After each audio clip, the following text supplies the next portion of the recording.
Hello students, welcome back to my YouTube channel DS Group of Education. তোমাদের সবাইকে আমার চ্যানেলে স্বাগত জানাই। আজকে আমরা বেসিক্যালি ডিসকাস করব এসএলএসটি 2016 সিলেবাসের অন্তর্গত একটা টপিক, যে টপিকের নাম ছিল regional, national, cultural food patterns, এবং এর মধ্যে কি কি বিষয় আসছে সেই বিষয়গুলোকে আমরা বিস্তারিত আলোচনা করব। তার আগে বলে রাখি, যারা আমার চ্যানেলে ফার্স্ট টাইম এসেছো এবং ভিডিওটাকে প্রথমবার দেখছো, অবশ্যই যদি কিন্তু সাবস্ক্রাইব করে দেবে যারা এখনো পর্যন্ত সাবস্ক্রাইব করনি। এছাড়া যাদের পেড ব্যাচ সম্পর্কিত কোনো জিজ্ঞাসা রয়েছে, তারা ক্লাসটাকে শেষ অবধি দেখবে এবং সেখানে সমস্ত ডিটেলস প্রোভাইড রয়েছে, তোমরা সেখান থেকেও আমাকে যোগাযোগ করে নিতে পারো। আজকে যদি আমরা ওয়েস্ট বেঙ্গলের ফুড প্যাটার্ন দেখি, তাহলে ওয়েস্ট বেঙ্গলের ফুড প্যাটার্নের মধ্যেই কিছু পপুলার ফুড আইটেমসের নাম আমরা দেখতে পাই। কি কি?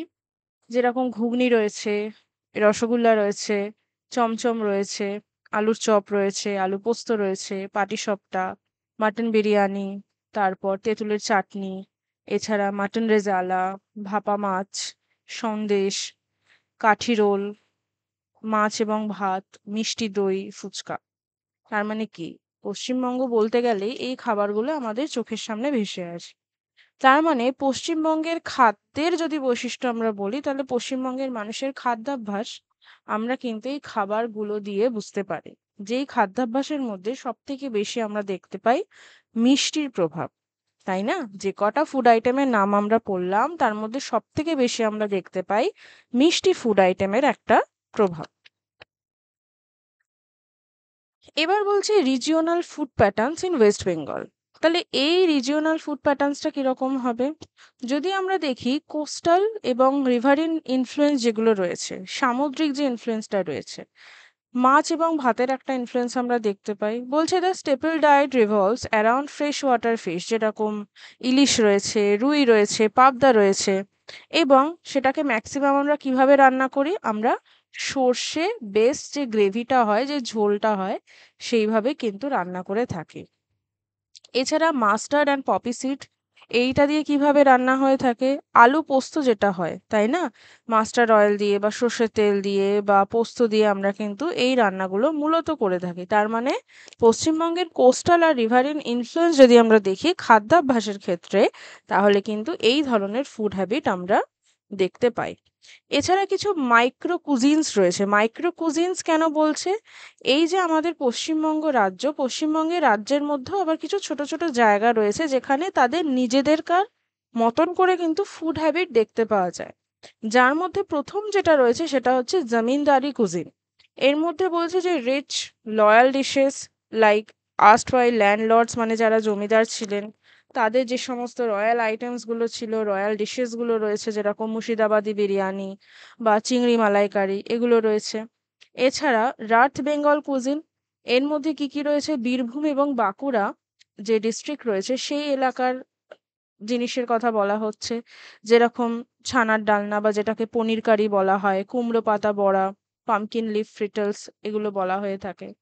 সুন্দরবন এবং তার যে এরিয়াস গুলো রয়েছে সেখানকার কোন কোন ফুড আইটেম আমরা দেখতে পাই? সি ফুডের heavy dishes like bhetki paturi, তাই না? Fish wrapped in banana leaves, এবং সেটাকে ভাপা করা হয়। তোপসে মাছ ভাজা, ক্রিস্পি ফ্রাইড ফিশ, এই আইটেমসগুলো আমরা সুন্দরবন এবং তার কোস্টাল রিজিয়নে দেখতে পাই।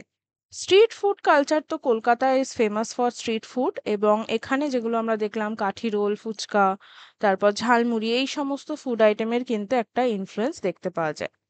যদি মিষ্টির দিক থেকে বলি, তাহলে মিষ্টির মধ্যে স্পেশালি রসগোল্লা এবং সন্দেশের একটা ইনফ্লুয়েন্স আমরা দেখতে পাই, যেটা বেসিক্যালি একটা মিল্ক প্রোডাক্ট থেকে তৈরি হয়, that is called chhena or chhana বা কটেজ চিজ।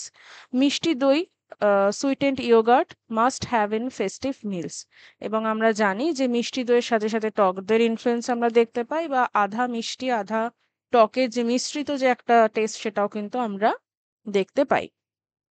এবার হচ্ছে national food patterns in India.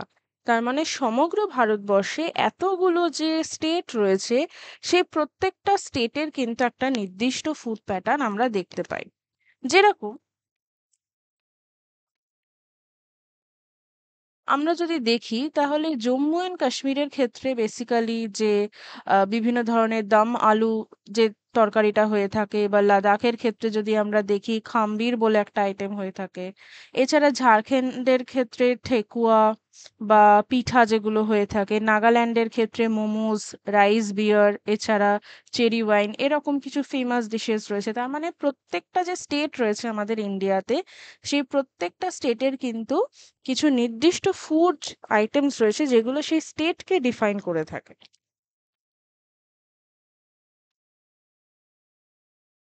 Next বলছে স্টেপল ফুডস। স্টেপল ফুড মানে একদম প্রধান খাদ্য আমরা যেটাকে বলে থাকবো।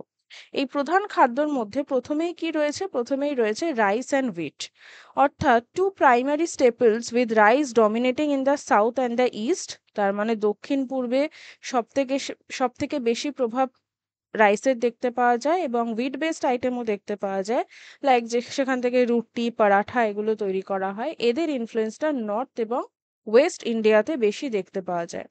ডাল এবং ডাল জাতীয় যে আইটেম রয়েছে তারও প্রভাব দেখতে পাওয়া যায়। এটা বেসিক্যালি পাঞ্জাব, হরিয়ানা ওই সাইডে বেশি হয়, যেরকম ডাল, রাজমা, এছাড়া চানা, এই সমস্ত জিনিস কিন্তু তাদের ফুড আইটেমস এর মধ্যে থাকে। ডেয়ারি প্রোডাক্টস এর মধ্যে ghee, curd, paneer, milk are widely consumed across the country.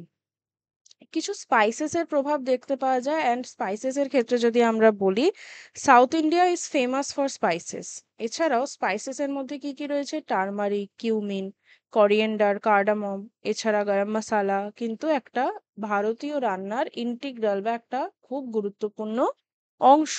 Mustard and coconut, আমরা তো কিছুক্ষণ আগেই দেখলাম যে West Bengal as a regional জায়গা হিসাবে যদি আমরা দেখি, তাদের বিভিন্ন ফুড আইটেম প্রিপেয়ার করতে গেলে মাস্টার্ড অয়েলের একটা প্রভাব রয়েছে, মাস্টার্ড সিডস এর একটা প্রভাব রয়েছে, তার সাথে সাথে কোকোনাট।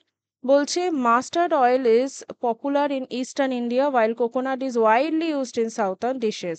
তার মানে দক্ষিণের যে সমস্ত জায়গা রয়েছে সেখানে কিন্তু ফুড আইটেম প্রিপারেশনে তাদের কোকোনাটের একটা ইনফ্লুয়েন্স দেখতে পাওয়া যায়। টারমারিন বা yogurt, they are basically used for the tangy flavour, যেরকম কোনো রকম ঝোলের মধ্যে আমরা দিতে পারি, বা চাটনি প্রিপেয়ার কিন্তু এখান থেকে করা হয়।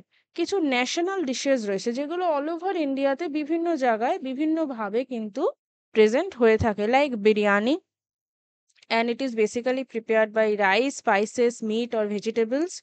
Dal tarka, lentils tempered with spices enjoyed across the India, এবং এটা প্রত্যেকটা জায়গায় প্রত্যেকটা স্টেটের স্পেশালিটি অনুযায়ী কিন্তু পরিবেশন হয়ে থাকে। Chaat, chaat basically the panipuri, bhelpuri, samosas. Street food আইটেমের মধ্যে এগুলো পড়ছে tandooris and the curries, tandoori chicken, butter chicken, paneer tikka, loved nationwide. কিছু cultural food patterns. Cultural food patterns এর মধ্যে যদি আমরা দেখি, তাহলে রিলিজিয়াস কিছু ইনফ্লুয়েন্স আমরা দেখতে পাই, লাইক হিন্দুইজমের মধ্যে ভেজিটেরিয়ান ডায়েটসটা ফলো করা হয়, we avoiding the beef due to religious beliefs. এছাড়া সাত্বিক ফুড যেগুলো হয়, যার মধ্যে কম তড়কা, কম ঝাল মশলা ইত্যাদি ব্যবহার করা হয়। এছাড়া এগুলো একটু নিউট্রিশাস হয় যেহেতু এগুলো ভেজিটেরিয়ান আইটেম হয়। এছাড়া এর মধ্যে একটা স্পিরিচুয়াল প্র্যাকটিস থাকে। ইসলামিকের মধ্যে হালাল ফুড প্রিপারেশন বেশি ফলো করা হয়, লাইক বিরিয়ানি, কাবাবস, এগুলো। শিখিজমের মধ্যে লঙ্গার, ওদের কমিউনিটি মিল যেটা হয়, দ্যাট ইজ ভেরি মাচ আমরা দেখে থাকি পপুলার, এবং লঙ্গারের that basically promotes the equality, যে সবাই আমরা একসাথে বসে খাবারটা সেখানে গ্রহণ করা হয়ে থাকে, এবং সেখানেও কিন্তু নিউট্রিশাস ভেজিটেরিয়ান ফুড সার্ভ করা হয়। Christianity and other faith influences from Portuguese, মানে তাদের যে ফুড কালচার সেটা পর্তুগিজদের থেকে ইনফ্লুয়েন্স হয়েছে। তার সাথে সাথে British, French cuisines have introduced dishes like vindaloo and bakery items. Bakery আইটেমের জন্য ক্রিশ্চিয়ানস আর ফেমাস, স্পেশালি আমরা যদি গোয়া সাইড দেখি, বা আমরা যদি মুম্বাইয়ের কোস্টাল এরিয়াতে দেখি, সেখানেও কিন্তু আমরা দেখব যে বেকারি আইটেমের একটা ইনফ্লুয়েন্স রয়েছে। Festive and ritual food items.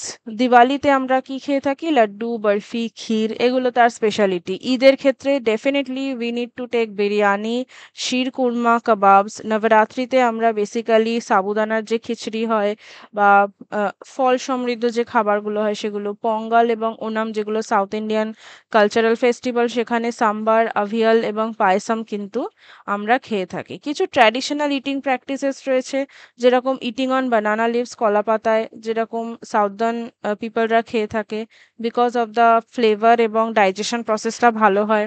এছাড়া হাত দিয়ে খাওয়া, এটাও কিন্তু এক ধরনের ট্র্যাডিশনাল প্র্যাকটিস। আমরা যতই চামচ ব্যবহার করি না কেন, খাবারটা যখন হাত দিয়ে খাচ্ছি একটা ভিতর থেকে স্যাটিসফ্যাকশন আসে, which improve the sensory experience. Community feast meals are often shared in large gatherings, reinforcing social bond, তাই না?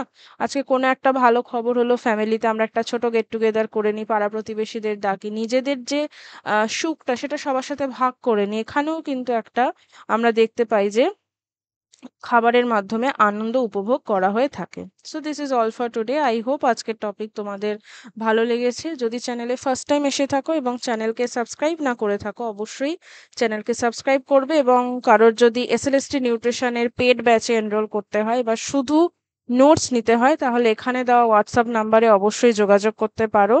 এই সমস্ত ফিচার্স কিন্তু এখানে তোমাদের অ্যাভেল হয়ে যাবে। যাদের কানেক্ট করতে প্রবলেম হচ্ছে তারা থ্রু দিস কিউআর কোডও কিন্তু হোয়াটসঅ্যাপে যুক্ত হতে পারো।